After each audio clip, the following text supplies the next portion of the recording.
الله الرحمن الرحيم. الحمد لله رب العالمين والعاقبة للمتقين والصلاة والسلام على أشرف الأنبياء والمرسلين وعلى آله وصحبه أجمعين، أما بعد. السلام علیکم ورحمۃ اللہ وبرکاتہ. محترم سامعین کرام، اربعین نوویہ کی 33ویں حدیث، اس کا ترجمہ اور اس سے مستنبط چند فوائد و احکام سماعت فرمائیے. عن ابن عباس رضی اللہ عنہما ان رسول اللہ صلی اللہ علیہ وسلم قال لو يعطى الناس بدعواهم لادعى رجال اموال قوم ودماءهم ولكن البين على المدعي واليمين على من انكر. حدیث حسن رواه البیہقی هكذا وبعده في الصحیحین. ترجمہ: ابن عباس رضی اللہ عنہما سے روایت ہے کہ رسول اللہ صلی اللہ علیہ وسلم نے ارشاد فرمایا، اگر لوگوں کو صرف ان کے دعووں کی بنیاد پر دے دیا جائے تو کچھ لوگ دوسروں کے جان و مال کا دعویٰ کر بیٹھیں گے. دعوے دار کو دلیل دینا ہوگا اور انکار کرنے والے کو قسم اٹھانی ہوگی. یہ حدیث حسن ہے، بیہقی وغیرہ نے اسے روایت کی ہے. اس کا کچھ حصہ صحیحین میں مروی ہے. سامعین کرام، اس حدیث سے چند فوائد و احکام مستنبط ہو رہے ہیں جنہیں آپ کے پاس اور آپ کی خدمت میں پیش کیا جا رہا ہے. معزز سامعین، یہ بڑی عظیم حدیث ہے. اختلافات و تنازعات کے وقت فیصلہ کی بنیاد ہے.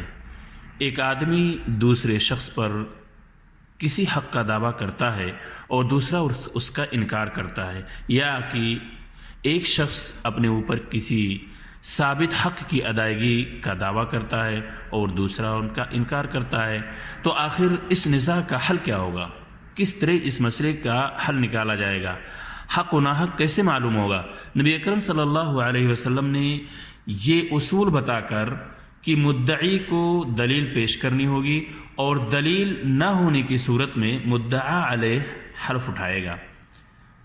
حل اختلاف کا ذریعہ بتا دیا گیا ہے اس حدیث کے اندر.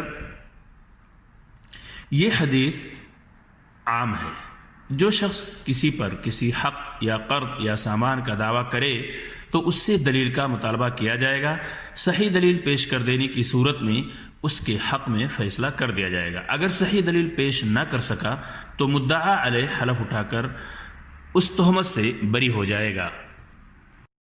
ایسے ہی اگر کوئی شخص اپنے اوپر ثابت حق سے برات کا دعویٰ کرے اور صاحب حق انکار کرے تو جب تک وہ اپنی براءت اور حق کی ادائیگی کی دلیل پیش نہ کرے اس کے ذمہ حق کو ثابت مانا جائے گا، کیونکہ یہی اصل ہے.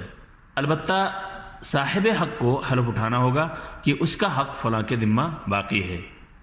سامعین کرام، کسی مدعی کو صرف اس کے دعویٰ کی بنیاد پر کوئی چیز نہ دی جائے، کیونکہ اگر ایسا ہو جائے تو کچھ لوگ دوسروں کے جان و مال کا دعویٰ کریں گے، جیسا کہ حدیث سے ثابت ہوتا ہے، اور شر و فساد اس قدر بگڑ جائے گا کہ اس کا روکنا ممکن نہ ہوگا اور لوگوں کی جان و مال غیر محفوظ ہو جائے گی. اس حکم سے معلوم ہوتا ہے کہ اسلامی شریعت انتہائی کامل اور حقوق انسانی کی محافظ ہے.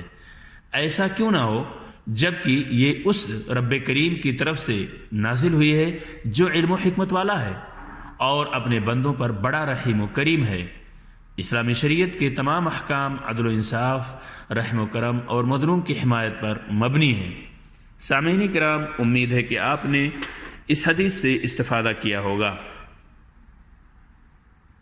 آنے والی حدیث اربعین نوویہ کی 34ویں حدیث ہوگی. تب تک کے لیے اجازت دیجیے. السلام علیکم ورحمۃ اللہ وبرکاتہ.